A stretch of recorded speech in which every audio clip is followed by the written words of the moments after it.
My back yesterday was just so pinched through there. Not from the bruising that you see, because something in my spine, maybe the alignment, maybe one of the discs, just something was tweaking, and even going to touch my toes, it felt like the whole thing was going to spasm out. So I have 8 things that I do when my back is basically feeling like it's just going to collapse on me, that allow me to recover, I swear now, within 48 hours, sometimes 24, you'll be back to 100%. Okay, the very first thing that I start doing when I have back issues is trying to reform the curve in the spine, because naturally our spine sits more like this, but this kind of looks silly. We don't actually ever walk around like this massive arch in our back. We a lot of times do this, which is just going to aggravate everything. And the more we sit like this, as I understand, bit by bit, the spacing between the discs can get smaller and smaller and smaller. So we're trying to open that up. I have this lovely little board here that I just lay on. It's got a nice little arch, and I can just lean back, and I just got a pop there. And I can just hang out here for probably about 10 minutes, sometimes 5, sometimes up to 15. But not everybody has this board, and that's not a big deal, because alternatively, what I also like to do, especially when I'm on fight trips, is just take a towel, just roll it up, make sure it's not too thick. You don't want this to be aggravating your back. But again, 10, 15 minutes, I put it right under the lower ribs, those floating ribs, just in line with those. And then I just sit here, arms out. Don't get distracted and be on your phone, because that's going to mess up the way you can relax. You just maybe put something on over there, some nice music, and just hang out here. 10, 15 minutes a day. That's all you need to do. Now, opening up this episode, you guys saw my back, and you're probably going, what the heck? Why is it so bruised looking? And that is very simply cupping. I take these silicone cups, which I got maybe off Amazon or something. I might even have a link down there. If I still have it for these cups, I'll throw it down there. So if you want to purchase them, you can. But I just take these. I'm just going to adjust my shirt here. So you can just take them, slap them right on. You just keep a little space as you push in with your thumb, so the cup is not fully against your back. So you leave a little space, and then I flatten it out. I release, and instantly there's suction there. And the way I understand that cups work, at least it was explained to me, is when it hits the surface and it pulls, it's going to work on lengthening out the muscles. The muscles are all wound up. They're tight like ropes, and they start stretching out, getting a little bit more distance, not quite as tangled up. And in that process, some stagnant blood is also drawn to the surface. That's why the discoloration happens. But I will take these, I will leave them on for 10, 15, 20 minutes, probably 3-4 times a day. If I'm working at my computer, or I'm just walking around at the grocery store or something, I'll have these underneath my clothes, and they help so much. Whatever people say about it being a placebo effect, I really don't believe it. I think these make a night and day difference for injuries, and on my back, they help me rebound so fast. Now, just outside my kitchen window, we got this guy. We got my ice bath from Gun. You can't quite see that there. There we go. So it's got the cooler right there, and that's the actual tub. And this one for me has been a game changer. I know people hear about cold therapy, cold plunges a lot lately, but I've been doing this since 2007. And when my back is feeling tight, inflamed, I'll just go and I'll jump in there for 3 minutes. I did it yesterday, and I believe it helps so much. And the forest right out there. Get to look out at that lovely view as I'm in my ice bath. Now, something that I've noticed, and I don't think it's my imagination, but when I don't drink enough water, I feel like my body gets so much more injured. Now, this might seem so simple, but every time I hurt my back, I just grab this, fill up my cup of water, and I'll drink probably about 10 10 or 12 of these per day, like full glasses. And that's outside the water that I'm consuming if I'm training as well.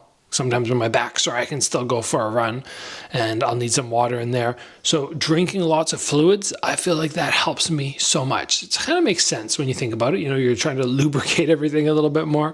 I don't know if there's any science behind that, but it is absolutely something that I do. Back is injured, increase the water intake. Of course, when we get injured, we're always looking for motions that are going to help us feel better. Things that are going to help that aggravation dissipate. And the cat-cow stretch with a little tip back, which I'm going to show you in a moment here, is something which I absolutely swear by. Like, I've been doing these consistently. So I reach up through my upper back, not my lower back, to max height. And I pull my chin to the chest and I take the glutes, the hips, and I pull them in. So right now I'm feeling the stretch through my upper back. My upper back is getting a massive stretch. Everything's spreading apart. Now, I drop first from the lower back and then start rounding out through the rest of it, collapse in through the shoulder blades, arms are still locked, and then finish with the head up. And then I repeat, upper back, lower back comes in. Now from here, this is the thing that the athletic therapist showed me years ago. I hold this position, actively trying to keep those hips in, and I tip backwards until my glutes touch my heels. Even there now, the stretch in my lower back is incredible. And I can't even really right now make it all the way down. Then I get back to here.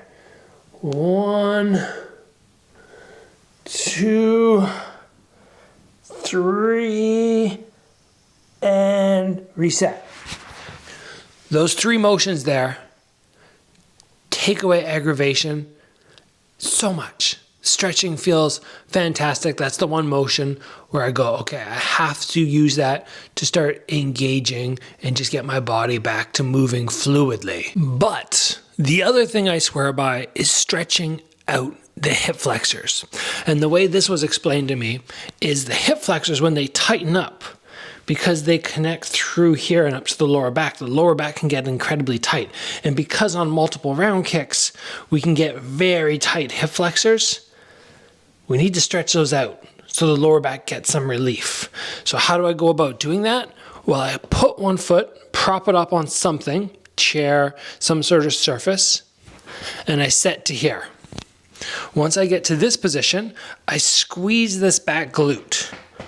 Now, as it's squeezed, I push and I lift out. If I relax that, I can get way up here.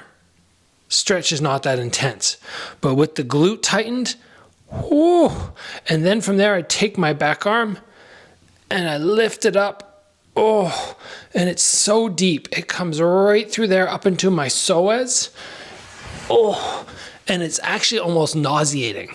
Like, it's so intense, the amount that I can feel that stretch. And I'll hang out there for about 30 seconds per leg. And again, do that multiple times per day. Now, here is something that I had an athletic therapist years ago, and she used to do this to me when I was on the table.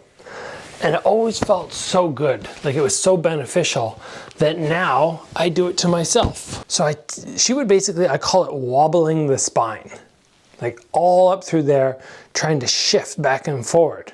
And I'm not sure how she did it, but I figured that I can take my 2 thumbs and start up here. I interlock my fingers and I take my thumbs and I place them on either side of one of my discs. And then very gently just push. It's like I'm doing this. And I just gently push back and forward, just making sure it's mobile. Move down just about that long.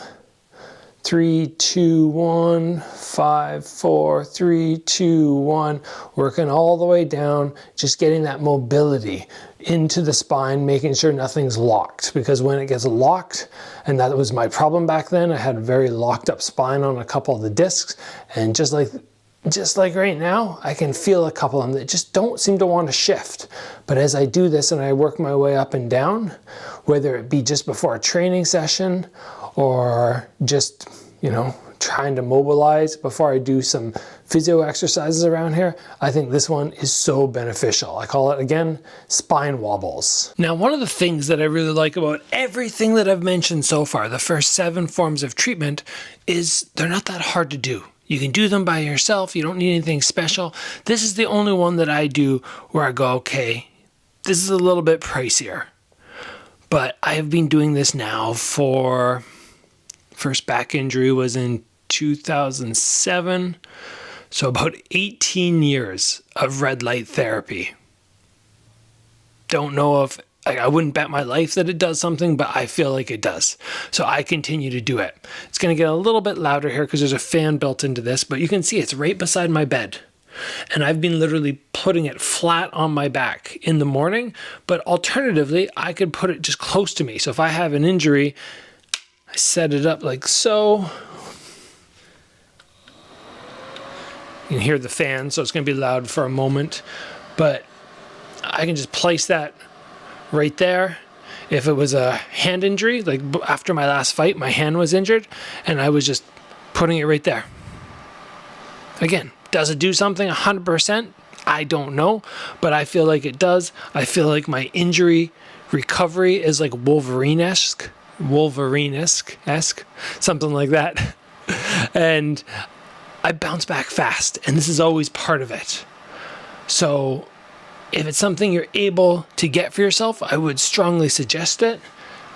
Yes, the red light can be a little blinding, but apparently it's really good for your eyesight anyway.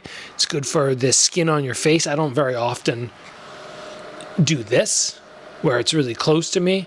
In the eyes, I go more so on the body, but that's absolutely a possibility.